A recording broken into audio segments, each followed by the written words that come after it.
I am your host, Carrie Scollon, giving us different perspectives on where we are and where we want to go on our journey. Thanks for being here, and I look forward to spending some time with you. Hi, everyone. Welcome to the Founder Series. I am your host, Carrie Scollon, and we are here with a mission to help women create the lives that they desire. And along the way, we have got some amazing speakers with us. And the one I'm going to introduce today has really had an impact on my life. She is where I started with the 3-minute story, really found the courage to start to share my story. And she really helped me put it into a perspective that may have had more of an impact than I was able to see for myself. So without further ado, I'm going to introduce you to Romy Marlo Ellis. She is the founder of the Uncommon Women. And I feel blessed to be able to call her a friend. And thank you so much, Romy, for being here. I am so thrilled and honored that you came on. So I know how much good you're doing in the world. And I don't want to take up any more of your time. I want to get you in here.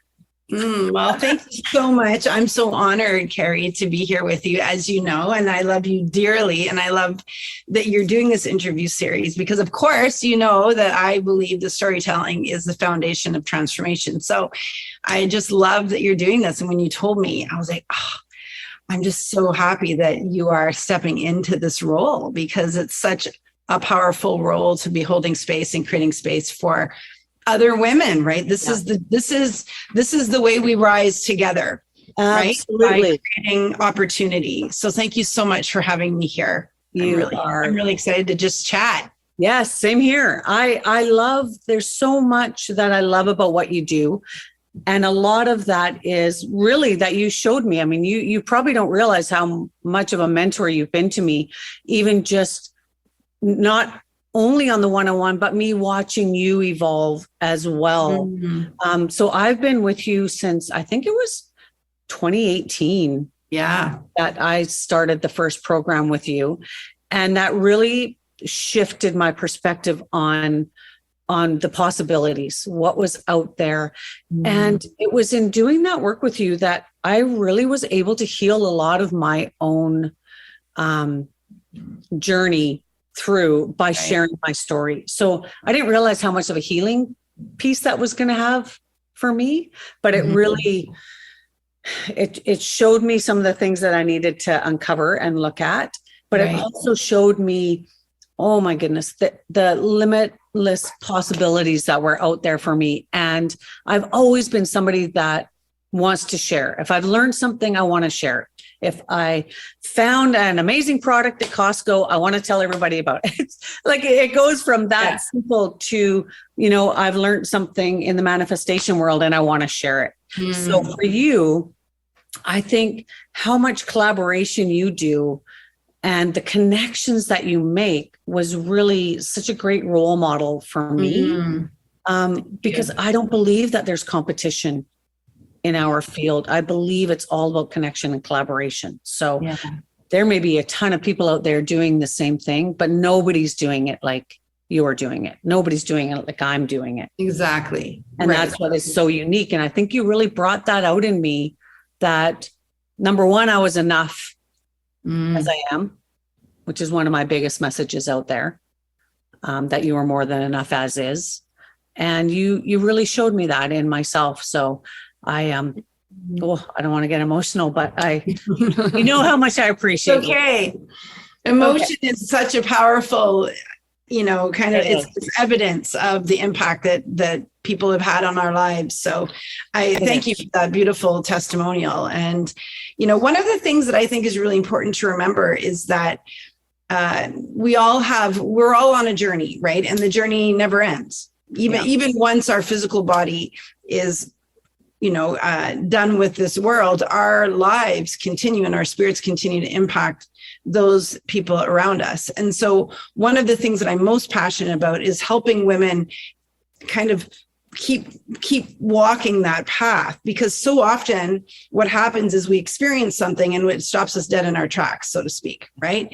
Yeah. And I have seen so many women spinning, trying to find a way out, as if they need to go around it or they need to somehow push it aside. And so the reason that I do the work that I do, which is really to support women to see that their story will actually fuel their momentum forward, is so important, because I feel like once we can determine that everything that happens is actually happening for us, and I'm going to get to that in a minute, because it's very cliche and it actually doesn't mean it doesn't mean what it sounds like it means to me anyway. Right. But once I can show women that in fact this particular story will not only support you in your wisdom and in your growth, but also in the impact that you have, then we learn that we can continue on this path in some kind of momentum and flow without having to be stopped dead in our tracks every time something happens to us, right? And so when you came into my world and I had an impact on you, it's when you were sitting in a story that was stopping you from knowing that you were enough. And that even with that story, and actually because of that story, you are a better leader. Right. Okay. And so the 3-minute story masterclass, which is now called Truth, is really for women who feel that they've got something in there that needs to be coming out. Like they know that they're meant for more. They know that I find that so many of the women I work with will say, since I was a little girl, I was different. I get goosebumps when I say that, because so many women say that to me. Since I was a little girl, I knew that I was special, or people would tell me I was special, or there was something about me that always wanted to help people, or, I always felt different than other people. These are the kinds of things that the women I work with say to me. Yeah. And so they know it in their hearts, but then something happens and it stops them. And so my passion and what fuels me, because of course this happened to me, was to show them that it doesn't have to be the thing that stops you. It can just be a catalyst. Yes. And so I feel that the work that we did together was a catalyst for you.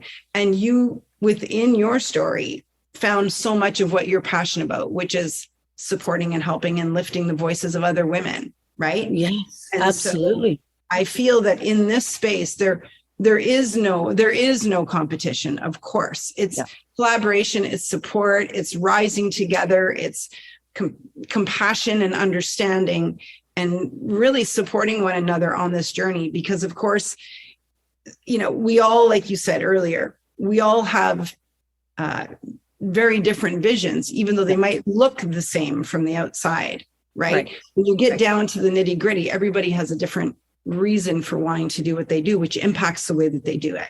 Absolutely. For me, it's something to celebrate. I love seeing so many women really stepping into their passion. I mean, it's all over. You can't miss it right now unless you've got your head in the sand. There's women popping up everywhere saying, it's my time.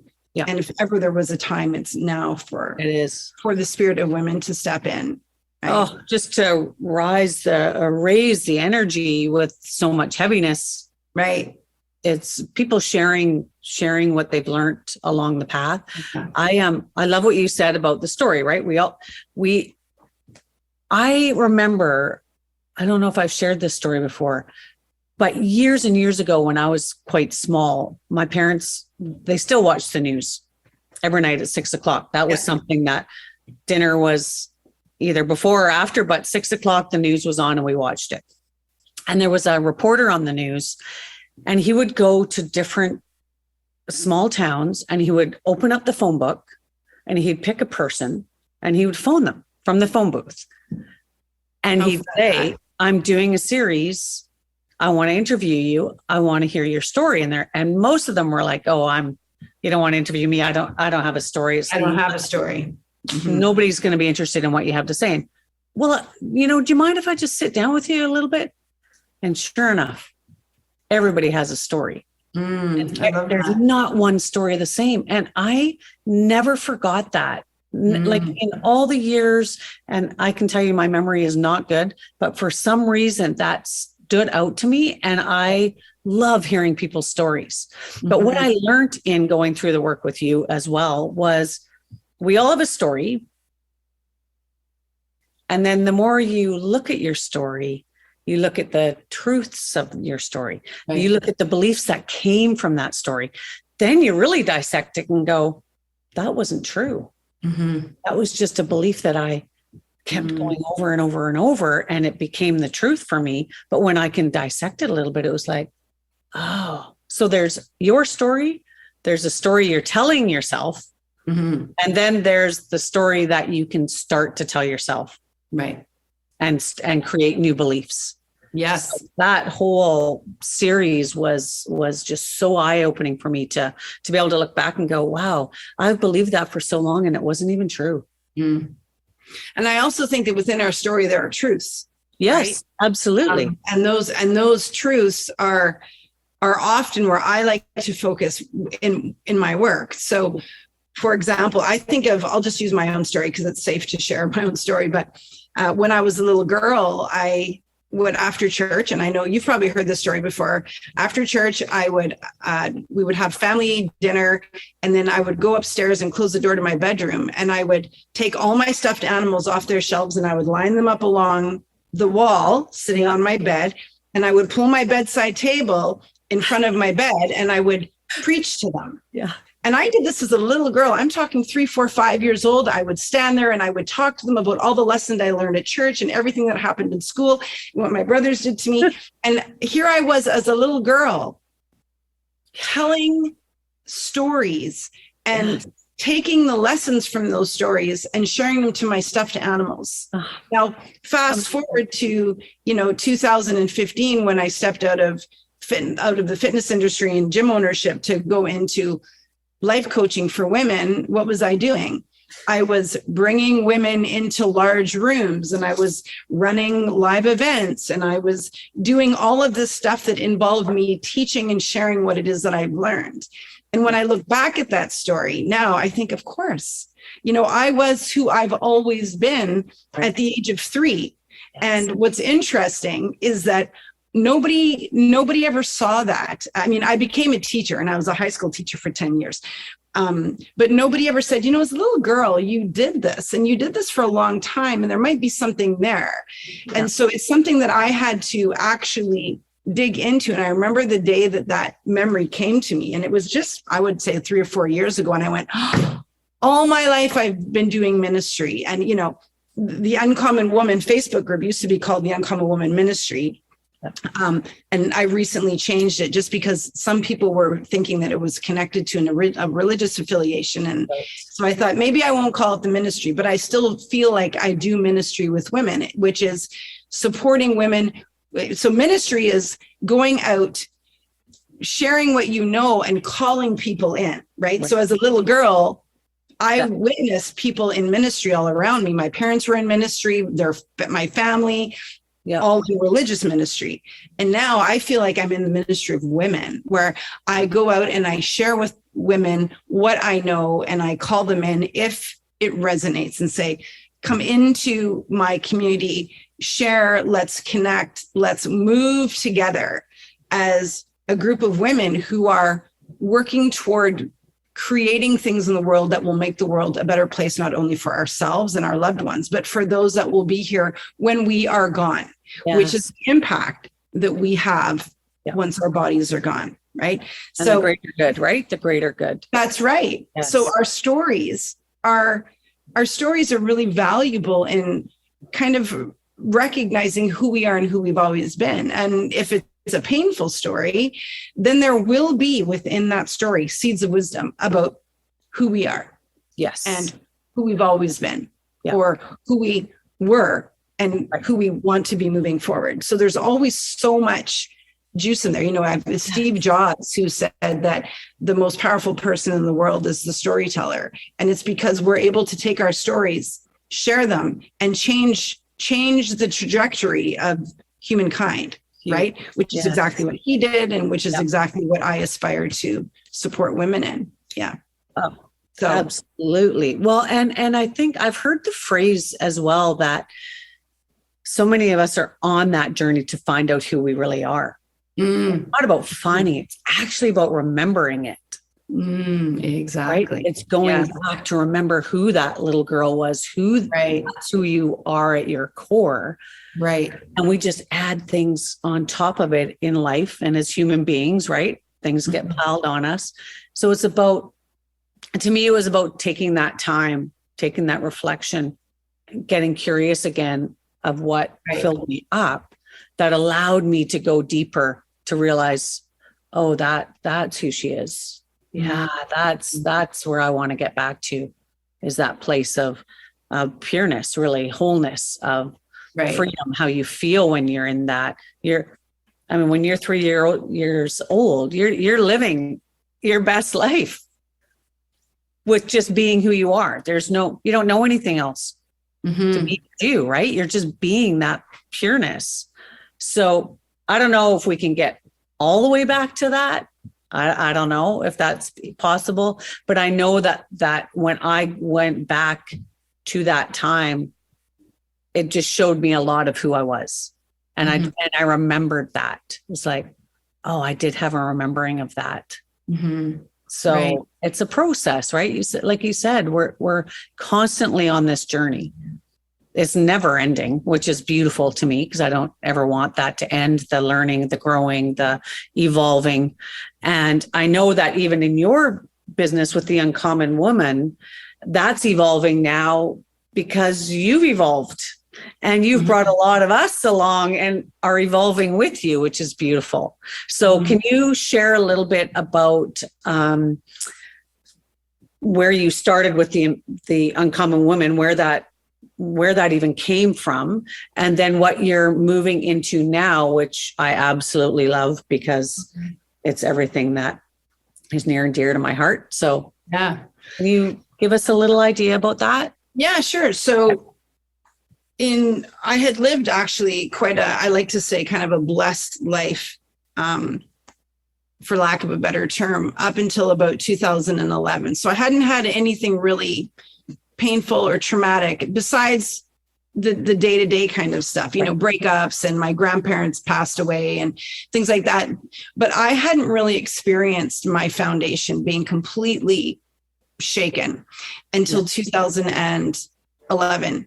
And I just found myself in a really toxic, emotionally abusive relationship. And I found myself there because I put myself into it. And then once I was in it, I realized that I had actually allowed this to happen to me. And what had happened was that I entered that relationship in a time in my life when I didn't feel strong.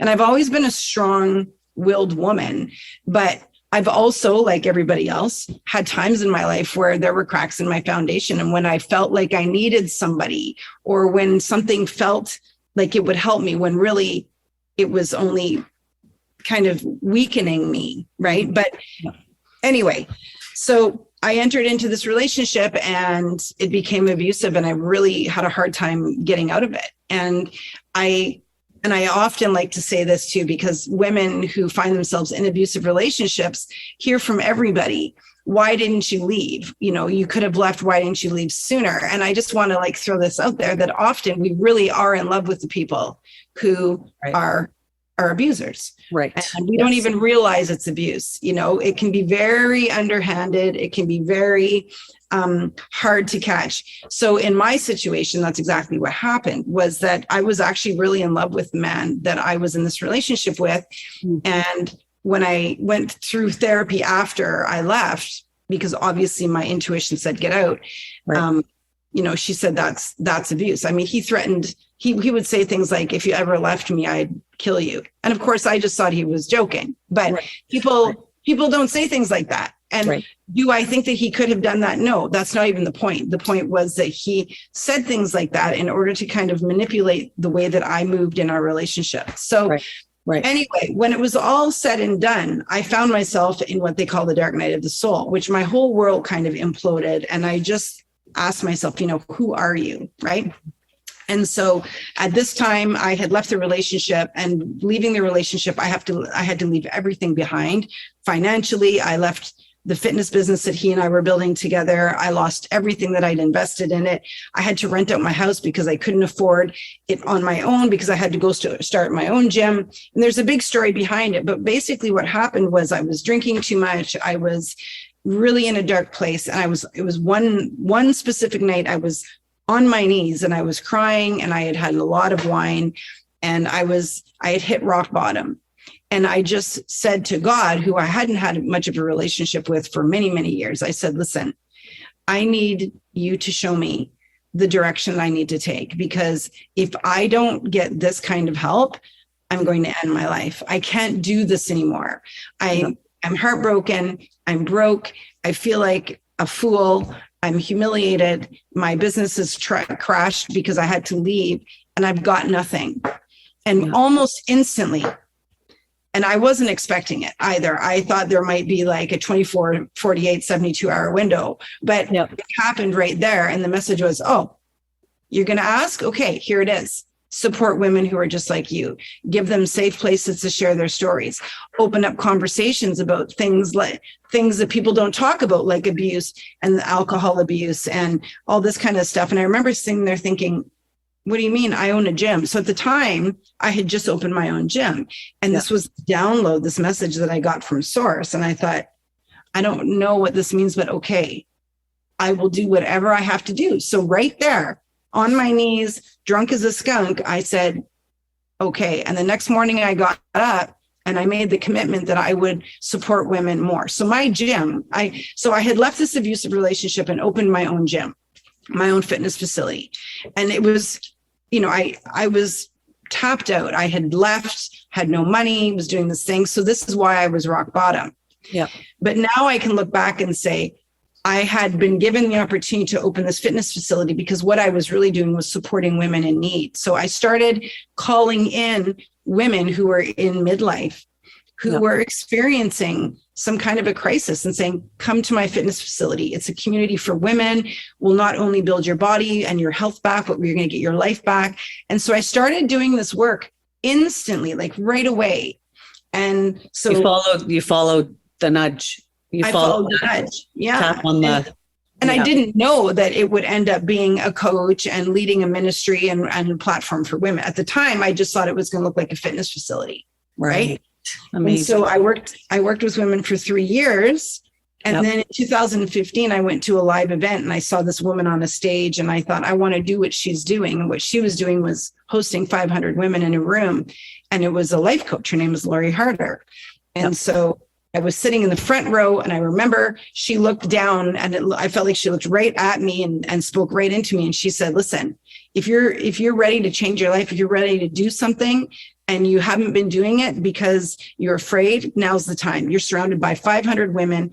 We will support you in this. If you're ready, it's your turn, but you got to do it now. This is your time. And I just right there in my seat decided to close my gym and start coaching. So I hired her that weekend as a one-on-one coach for 3 months. I went home, announced the closure of my gym, and started my life coaching business. 2 weeks later, I ran my first event. So it was like, that's how I move. Yeah. And so I know that's not the short story, but I feel like women need to hear this. Yes, absolutely. I had no idea what it meant. Yeah. When I heard the message, support other women who have stories like yours, guide them, show them that there's another way. I didn't know what it meant, but I did it. Followed it. Yes. I think that's the piece. Yeah. That's the biggest piece of the message there, is you did it anyways without knowing what was ahead of you. Right. The uncertainty, but you went forward through the fear and did it anyways. And that's when the Uncommon Woman was born then. Yeah. And how many women you've guided through this process. Thousands. Thousands. The impact you've made. And then the ripple effect that's had on how many other women. So now you do many programs, I would say, because they're not workshops, they're programs. They are life-changing programs that you run. I know that because I've been in them. And that has started to shift for you as well, right? It's that I think you kind of described it as that's your foundation, and then now we rise we rise again. It's like another pillar. It's another layer because you've grown and you've expanded, and so how much time do we have? We only have 6 more minutes. Okay. So tell me about now. I mean, you're still obviously hugely involved in the Uncommon Women, but now you've got another layer that you've added on top of that. I love the name of it. I love everything you're doing about it, and I want everybody to know about it. So, well, the Uncommon Woman is really my brand, and it's the foundation of everything that I do. Yeah. So that will never change. And there's been a little bit of a shift in what we do in the Uncommon Woman. So it used to be that the Uncommon Woman was a platform for women to share their stories, to heal their stories, to heal their lives, and then to turn and help others as they themselves heal. So that was my original vision. Now it's more the Uncommon Woman is a platform for women to heal their stories, heal their lives, make an impact, and rise so that they can lift the spirits and voices of other women who, like them, want to lead, right? Yes. So what I see now is us becoming leaders versus solely healing our lives. Now, I think that is in itself quite commendable, to heal our lives and to just take what has happened in them and use it as fuel to move forward in our lives. But I actually don't think it's enough. And this is where there's a little bit of an edge to the work I do now, which is I believe that women have a responsibility.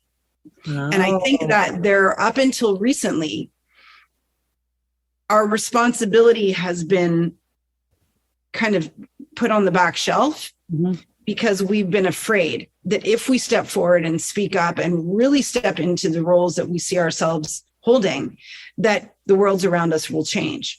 And then we didn't do it. And look what's happening in the world. Right. Women are being oppressed, and we're not able to share our gifts the way that we want. And when women do share their gifts, amazing things happen. Yes. So you're seeing more and more women now step out and say, I don't really care what the fallout is. I'm doing it anyway. Yep. And I love that, because I feel that that's our responsibility. And we have to show, I don't have any children, I don't have any daughters, but a lot of the women around me have daughters. And I say, we're doing this for the girls. We're doing this for the boys, but really we're showing women who are coming and who will become future leaders that this is how you lead. But the only way that we can do that is to become leaders. We can't expect them to be leaders if we're not leaders ourselves. True. Like, it doesn't make any sense. Yeah. And so I feel now that it's our responsibility in 2022 to heal ourselves and then turn around and show other women that they too can do that and also lead their lives and make an impact. So what I'm really passionate about now is creating visionary women. And so the Uncommon Woman is the foundation of everything that I do, and it's my brand. But the visionary woman is the woman who uses her creativity and her wisdom and her lived experience and her imagination to create something that will not only make an impact now in her life and the lives of others, but also will leave a legacy and make an impact in the future. And that's what a visionary is. A visionary is somebody who uses their imagination, their wisdom to create something that's never been created. So the Uncommon Woman as a platform, nothing like it had ever been created. At the time, now there's lots. At the time, there was not a platform like my platform that provided women with programs that supported their speaking so they could share their stories. And we would talk about things like murder, suicide, sex trafficking, addiction, sexualized violence, incest. We took everything and we put it out there. And I said, we're going to use the proper language. We're not going to sugarcoat it, because women need to be able to speak up about their lived experience in safe spaces. Yes. As part of their healing journey. Right. And so at the time, people said, it's not going to work. Nobody's going to want to be part of something like that. And I said, just watch me. And of course I did. Now the Uncommon Woman has something like 25, 30,000 women involved across all my platforms. And it's had a huge impact, like the black and white gallery, which is all of the images, right, of these women. It had a huge impact. So the Visionary Collective is the Facebook group that I'm opening this fall, which is just a free Facebook group for visionary women who really want to step into the next level. right? We become an uncommon woman by telling our stories, and then we become a visionary woman by taking that and doing something with it. Oh, absolutely. And there should be a little bit of uncomfortableness even thinking that way, right? Yeah. Because it's in our uncomfort that where the most growth is. So if we're staying put where we are and we're comfortable, that is your first sign that you need to go higher. You need to grow, you need to expand, you need to get uncomfortable. Right. And I think almost every single thing I've done is in the uncomfort. It was an idea. It doesn't have to be perfect. Do it anyways. You've got a passion, follow it, get curious, have fun with it, explore it, but don't just stay where you are. Right. If we're not growing, you know what we're doing. We're slowly dying if we're not growing, in my opinion.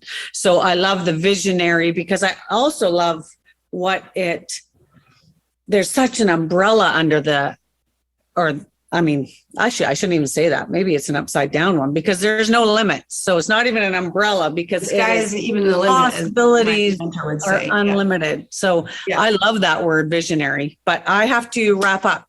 So our time is up. Thank you so much. Where can people find you quickly so that they can follow you and your Instagram, your Facebook? Yeah, at The Uncommon Woman on Instagram, at The Uncommon Woman on Facebook, and at Romy Marlo on Facebook as well. And The Uncommon Woman Facebook group on Facebook is a really great place to learn more about what's going to be coming this fall. And perfect. And the Visionary is coming this fall. Visionary Collective, all of that will be on all Instagram and Facebook stories is a great place to learn about that stuff as well. That's my private profiles. Perfect. Yeah. And we have not even touched on half of what you provide. So please look Marlo up, Romy Marlo, sorry. And she has so much to offer. So I want to thank all of you for being here and watching. You're watching the replay. That's fantastic. And please, I want you to know that you are more than enough as is. And we hope to see you next week. Thank you for being here. Thank you, Romy. Thank you.